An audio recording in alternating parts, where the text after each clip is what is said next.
মার্কিন গোয়েন্দা তথ্যের ভিত্তিতে হয় নুসৈরাত ক্যাম্পে অভিযানের পরিকল্পনা। ইসরায়েলি সেনাদের 2 ঘণ্টার আগ্রাসনে ঝরেছে 276 ফিলিস্তিনি প্রাণ। ইরানের প্রেসিডেন্ট নির্বাচনের চূড়ান্ত তালিকায় 6 প্রার্থী আবারও বাদ পড়লেন আহমাদিনেজাদ। ধর্মীয় নেতাদের সাথে বিবাদে কপাল পুড়ল সাবেক প্রেসিডেন্টের। ইউরোপীয় পার্লামেন্ট নির্বাচনের চরম ডানপন্থীদের বড় সাফল্য।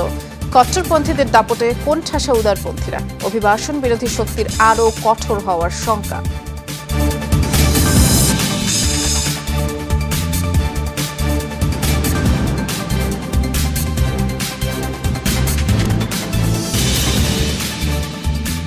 শিরোনামগুলো শুনছিলেন, নুসরাত বৃষ্টির সাথে আছি আপনাদের। গাজায় ইসরায়েলের চলমান হামলায় প্রাণহানি 37,000 ছাড়ালো। অভিযানের 8 মাস পেরিয়ে আরও আগ্রাসী তেল আবিব। মধ্যাঞ্চলে নুসৈরাত শরণার্থী শিবিরে ভয়াবহ তাণ্ডবে নিহতের সংখ্যা বেড়ে দাঁড়িয়েছে 274 জনে। এখনও ধ্বংসস্তূপের নিচে চাপা পড়ে আছেন অনেকেই। আশ্রয়কেন্দ্রে হামলার ঘটনায় তীব্র নিন্দা জানিয়েছে বিভিন্ন দেশ ও সংস্থা। প্রত্যক্ষদর্শীরা জানান, টানা বোমাবর্ষণের তীব্রতায় পালানোর কোনো পথ ছিল না। নির্বিচারে হামলা চলছে উপত্যকার অন্যান্য অংশেও। হতাহতের ঘটনা হয়েছে উত্তর গাজা ও রাফার তাল সুলতানে। বিধ্বস্ত হয়েছে একাধিক আবাসিক ভবন। রাফার আরও ভেতরে ট্যাঙ্ক নিয়ে প্রবেশ করেছে ইসরায়েলের পদাতিক বাহিনী। ইসরায়েলের যুদ্ধকালীন মন্ত্রিসভা থেকে পদত্যাগ করলেন ন্যাশনাল ইউনিটি নেতা বেনি গান্টজ। রোববার এক বিবৃতিতে নিজেই জানিয়েছেন সরে দাঁড়ানোর সিদ্ধান্তের কথা। প্রধানমন্ত্রী বেনিয়ামিন নেতানিয়াহুর সাথে বিরোধের জেরে এমন ঘোষণা এসেছে। যুদ্ধ পরবর্তী গাজার শাসন ব্যবস্থা নিয়ে দুজনের দ্বন্দ্ব চলছিল বেশ কিছুদিন ধরে। স্পষ্ট সিদ্ধান্ত নিতে নেতানিয়াহুকে 8 জুন পর্যন্ত সময় বেঁধে দেন সাবেক এই প্রতিরক্ষা মন্ত্রী। অন্যথায় সরে দাঁড়ানোর হুঁশিয়ারিও দেন। তবে হামাস নির্মূল না হওয়া পর্যন্ত গাজায় অভিযান চালিয়ে যাওয়ার সিদ্ধান্তে অনড় নেতানিয়াহু। শেষ পর্যন্ত গান্টজের পদত্যাগে একমাত্র মধ্যপন্থী জোটের সমর্থন হারাবে ইসরায়েল সরকার। গাজায় যুদ্ধ বন্ধ ও ফিলিস্তিনিদের শান্তি কামনায় নামাজ আদায় করেছেন হজ যাত্রীরা। রোববার মক্কায় আদায় করা হয় বিশেষ এই নামাজ। হাজিরা বলেছেন, গাজায় যা হচ্ছে তাতে তারা চরমভাবে ব্যথিত। গাজার শিশুদের কান্না তাদের প্রতিনিয়ত ভাবায়। অবিলম্বে যুদ্ধের শেষ দেখতে চান তারা, তাই খোদার কাছে গাজাবাসীর জন্য দোয়া করছেন। চলতি বছর হজ করতে সৌদি আরব অবস্থান করছেন বিভিন্ন দেশের 1,75,000-এর বেশি ধর্মপ্রাণ মুসল্লি। এর মধ্যে হজের আনুষ্ঠানিকতা শুরু হয়েছে, আর চাঁদ দেখা অনুযায়ী আগামী 15 জুন হজ শেষ হবে। ইরানের প্রেসিডেন্ট নির্বাচনের চূড়ান্ত প্রার্থী তালিকা প্রকাশ করা হয়েছে। রোববার 6 জনের নাম অনুমোদন দিয়েছে ইরানের গার্ডিয়ান কাউন্সিল। এবারও বাদ পড়েছেন সাবেক প্রেসিডেন্ট মাহমুদ আহমাদিনেজাদ এবং লড়াইয়ে টিকে থাকা প্রার্থীদের মধ্যে সবচেয়ে আলোচিত ইরানের পার্লামেন্ট স্পিকার কট্টরপন্থী বাকের কালিবফ। তালিকায় আছেন সাবেক IRGC কমান্ডার সাইদ জলিলি, তেহরানের মেয়র রক্ষণশীল নেতা আলী রেজা জাকানি। এছাড়াও আছেন সংস্কারপন্থী আইন প্রণেতা মাসুদ পেজেশকিয়ান, সাবেক স্বরাষ্ট্রমন্ত্রী মোস্তফা পুর মোহাম্মদী এবং রক্ষণশীল রাজনীতিবিদ আমির হোসেন হেশেমি। গত 19 মে পূর্ব আজারবাইজান প্রদেশে হেলিকপ্টার দুর্ঘটনায় প্রেসিডেন্ট ইব্রাহিম রইসির মৃত্যুর পরই আগাম নির্বাচনের ঘোষণা দেওয়া হয়। আবারও কপাল পুড়ল ইরানের সাবেক প্রেসিডেন্ট মাহমুদ আহমাদিনেজাদের। এ নিয়ে তৃতীয়বারের মতো বাতিল করা হলো প্রেসিডেন্ট নির্বাচনে তার প্রার্থিতা। নির্বাচিত হলে পররাষ্ট্রসহ বিভিন্ন নীতিকে ঢেলে সাজানোর ঘোষণাও দিয়েছিলেন আহমাদিনেজাদ।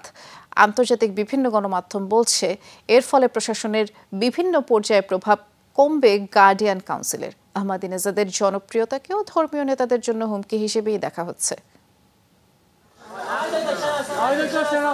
ইরানের প্রেসিডেন্ট নির্বাচনের তফসিলের পরপরই আবারও আলোচনায় মাহমুদ আহমেদিনেজাদ। 2 মেয়াদের আলোচিত এই প্রেসিডেন্ট আবারও ঘোষণা দেন নির্বাচনে লড়ার। শনিবার চূড়ান্ত প্রার্থী তালিকা ঘোষণা করা হয় ইরানে। তবে সেই তালিকায় নেই আহমাদিনেজাদের নাম। 2017 এবং 21 সালের পর আবারও অযোগ্য ঘোষণা করা হলো তাকে। দেশি বিদেশি বিভিন্ন গণমাধ্যম বলছে, গার্ডিয়ান কাউন্সিলে থাকা সর্বোচ্চ ধর্মীয় নেতাদের সাথে বিবাদী আহমাদিনেজাদের প্রার্থী তালিকা থেকে ছিটকে পড়ার কারণ। 2005 এবং 9 সালে প্রেসিডেন্ট নির্বাচিত হন মাহমুদ আহমাদিনেজাদ। তার আমলে শক্তিশালী হয়ে ওঠে ইরানের পরমাণু প্রকল্প। সেন্ট্রিফিউজের সক্ষমতা বাড়ানোর উদ্যোগ নেন তিনি। ফলে ইসরায়েল, আমেরিকা সহ পশ্চিমা শক্তির শক্ত প্রতিপক্ষ হয়ে ওঠেন ইরান। অন্যদিকে কট্টরপন্থী হলেও পররাষ্ট্রসহ নানা ইস্যুতে সংস্কার আনেন তিনি। সম্পর্ক জোরদার করেন সুন্নি সংখ্যাগরিষ্ঠ মুসলিম দেশগুলোর সাথে। কঠোর অবস্থান নেন ইসরায়েলের বিরুদ্ধে। ফলে দেখা দেয় নতুন মেরুকরণ। সৌদি আরবের পর মুসলিম দেশগুলোর নেতৃত্বদানকারী দেশের স্থানে উঠে আসে ইরান। আসন্ন প্রেসিডেন্ট নির্বাচনে জয়ী হলে পররাষ্ট্রসহ বিভিন্ন নীতিকে ঢেলে সাজানোর ঘোষণা দিয়েছিলেন আহমেদিনেজাদ। আন্তর্জাতিক বিভিন্ন গণমাধ্যম বলছে এর ফলে প্রশাসনের বিভিন্ন পর্যায়ে প্রভাব কমবে গার্ডিয়ান কাউন্সিলের। এ কারণেই ধর্মীয় নেতারা অবস্থান নিচ্ছেন আহমেদিনেজাদের বিরুদ্ধে। বিলাসীন সাধারণ জীবনযাপনে অভ্যস্ত এই নেতা দেশে বিদেশে ব্যাপক জনপ্রিয়। 2018 সালে দ্রব্যমূল্যের ঊর্ধ্বগতির কারণে বিক্ষোভ দেখা দেয় ইরানে। তাতে উস্কানির অভিযোগে গ্রেফতারও করা হয়েছিল তাকে। মীর মুশফিকা হাসান, যমুনা নিউজ। মণিপুরের মুখ্যমন্ত্রী এন বীরেন সিং এর গাড়ি বহরে হামলা চালিয়েছে সশস্ত্র গোষ্ঠীর সদস্যরা। তবে মন্ত্রী পুরোপুরি সুস্থ আছেন বলে তার এক নিরাপত্তারক্ষী জানিয়েছেন। আহত হয়েছেন মুখ্যমন্ত্রীর নিরাপত্তার দায়িত্বে থাকা একজন। জানা যায় সোমবার স্থানীয় সময় সকালে রাজ্যের ইম্ফল থেকে জিরিবামে যাচ্ছিলেন মুখ্যমন্ত্রী। এ সময় 37 নম্বর জাতীয় সড়কে হামলা চালানো হয়। এই ঘটনাকে কেন্দ্র করেই অঞ্চলটিতে উত্তেজনা চলছে। জোরদার করা হয়েছে নিরাপত্তা ব্যবস্থা। তবে হামলাকারীদের পরিচয় সম্পর্কে এখনো কিছু জানায়নি প্রশাসন। 72 সদস্যের মন্ত্রিসভা গঠন করল বিজেপি নেতৃত্বাধীন এনডিএ জোট। রোববার প্রধানমন্ত্রী নরেন্দ্র মোদীর সাথে শপথ গ্রহণ করেন মন্ত্রিসভার সব সদস্য। প্রধানমন্ত্রী সহ মোট 72 জন মন্ত্রীর মধ্যে বিজেপির মন্ত্রী 62 আর শরিক দল থেকে মন্ত্রী হয়েছেন 10 জন। টিডিপি ও জেডিইউ থেকে 2 জন করে মন্ত্রিত্ব পেয়েছেন। এছাড়া JDS, HAM, LJP, Shiv Sena, RLD, RPI ও আপনা দলের একজন করে মন্ত্রী হয়েছেন। নতুন মন্ত্রিসভায় আছেন 30 জন পূর্ণমন্ত্রী, 36 জন প্রতিমন্ত্রী। স্বাধীন ভারপ্রাপ্ত প্রতিমন্ত্রী হয়েছেন 5 জন। মোদীর তৃতীয় দফায় মন্ত্রিসভাতেও কোনো মুসলমানের স্থান হয়নি। অন্য সংখ্যালঘুদের মধ্যে 5 জন আছেন আর নারী মন্ত্রীর সংখ্যা 7। কে কোন মন্ত্রণালয় পেয়েছেন তা এখনো জানানো হয়নি। এদিকে নতুন মন্ত্রিসভায় বাদ পড়েছেন গেলবারের বেশ কয়েকজন আলোচিত মন্ত্রী ও প্রতিমন্ত্রী। বাদ পড়াদের কয়েকজন এবারে লোকসভা নির্বাচনে হারলেও জিতে বাদ পড়েছেন এমন রাজনীতিকও তালিকায় রয়েছে।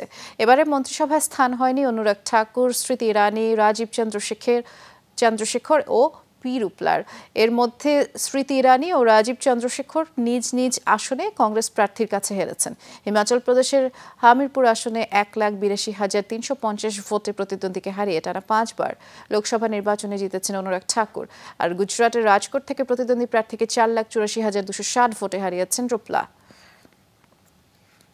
আরও খারাপের দিকে যাচ্ছে ইউক্রেন যুদ্ধের পরিস্থিতি। একে তো পর্যাপ্ত গোলাবারুদ নেই, তার উপরে রুশ বাহিনীর জোরালো হামলায় রীতিমতো কোণঠাসা জেলেনস্কি বাহিনী। আতঙ্কে খার্কিভের আশপাশের এলাকাগুলো থেকেও ঘরবাড়ি ছেড়ে পালিয়েছে অনেকে। মিত্র যুক্তরাষ্ট্র সামরিক সহায়তার ঘোষণা দিলেও তা এখনও হাতে পায়নি কিয়েভ।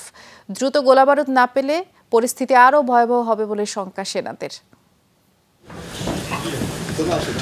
2 বছর পেরিয়ে তৃতীয় বছরে রাশিয়া ইউক্রেন যুদ্ধ, যেখানে রুশ সেনাদের হামলার মুখে একেবারেই নাজেহাল জেলেনস্কি বাহিনী। যদিও মানতে নারাজ প্রেসিডেন্ট ভলোদিমির জেলেনস্কি।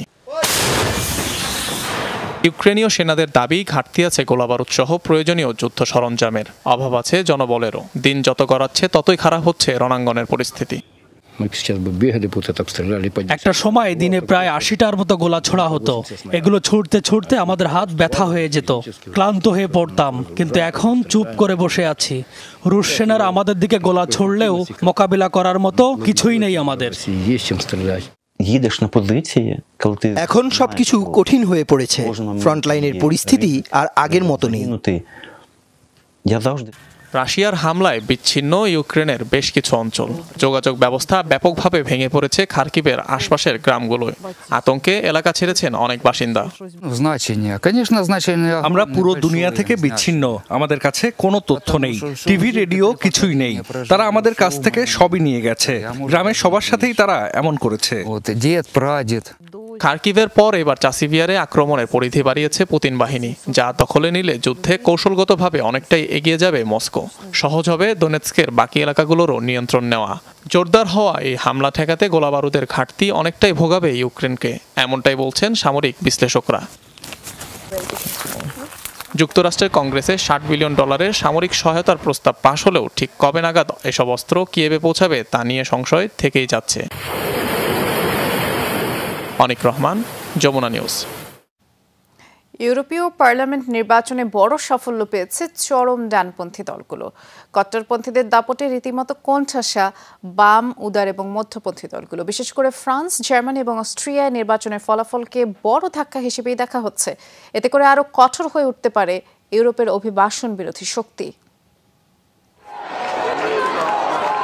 ক্ষোভে উত্তাল প্যারিস। ইউরোপীয় পার্লামেন্ট নির্বাচনের ফল ঘোষণার পরপরই রাজধানীর প্রাণকেন্দ্রে জড়ো হন উদার এবং মধ্যপন্থী ফরাসিরা। বিক্ষোভ জানান নির্বাচনে জয় পাওয়া কট্টর ডানপন্থীদের প্রতি।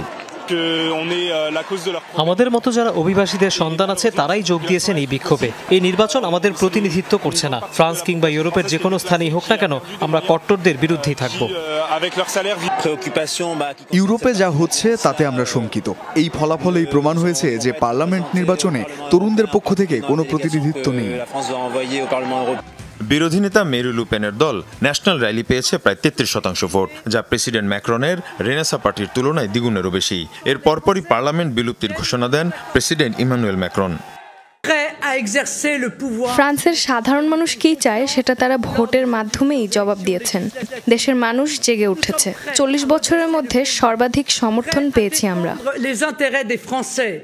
ধাক্কা খেয়েছেন জার্মান চ্যান্সেলর ওলাফ শোলজ এবং অস্ট্রিয়ান চ্যান্সেলর কার্ল নেহমারের মতো নেতারাও। অস্ট্রিয়ায় অতি ডানপন্থী ফ্রিডম পার্টি প্রায় 26% ভোট পেয়েছে। অন্যদিকে ক্ষমতাসীন রক্ষণশীল পিপলস পার্টি পেয়েছে 24% ভোট। জাতীয়তাবাদী রাজনৈতিক দলগুলোর প্রার্থীরা জয়ী হওয়ায় বদলে যেতে পারে পুরো ইউরোপের ভৌগোলিক রাজনীতি। এতে করে অভিবাসন বিরোধী শক্তি আরও কঠোর হতে পারে।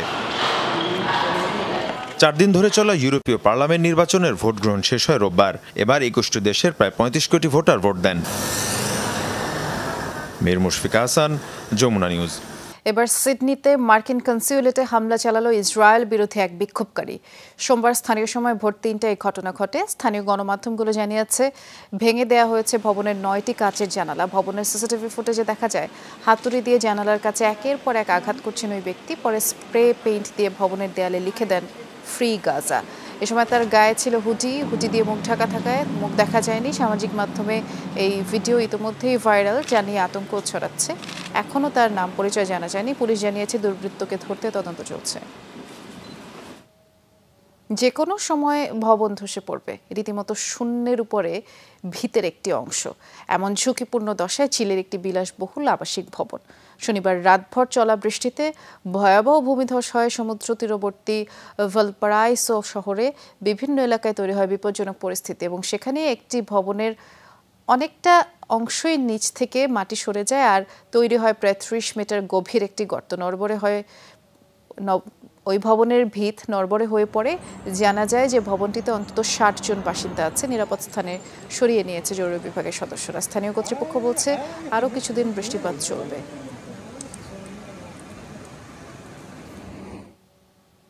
সীমান্তের লাউডস্পিকারে পিয়ংইয়ং বিরোধী স্লোগান বাজানো বন্ধ না করলে কড়া জবাব দেবে উত্তর কোরিয়া। রোববার এই হুঁশিয়ারি দেন দেশটির সর্বোচ্চ নেতা কিম জং উনের বোন কিম ইয়ো জং। বলেছেন কিমের ধৈর্য পরীক্ষা করছে সিওল। শিগগিরই লাউডস্পিকার বন্ধ না করলে চুপ করে বসে থাকবে না উত্তর কোরিয়া, দাঁত ভাঙা জবাব দেওয়া হবে। গেল কয়েকদিন ধরেই দুই কোরিয়ার মধ্যে উত্তেজনা চলছে। নজরদারি বেলুন ও ড্রোন উড়ানোর প্রতিবাদে 2 দফা বেলুনের মাধ্যমে অন্তত 15 টন আবর্জনা ও মলমূত্র দক্ষিণ কোরিয়ায় পাঠিয়েছে কিম জং উনের দেশ। এরই জবাবে প্রোপাগান্ডা লিফলেট বোঝাই বেলুন পাঠায় দক্ষিণ কোরিয়া। পরে আবার উত্তর কোরিয়া আবর্জনা বোঝাই বেলুন পাঠালে সীমান্তের লাউডস্পিকারে কিম বিরোধী স্লোগান বাজানো শুরু করে সিওল। এই ছিল যমুনা আই ডেস্কের আয়োজনে। সাথে থাকার জন্য ধন্যবাদ।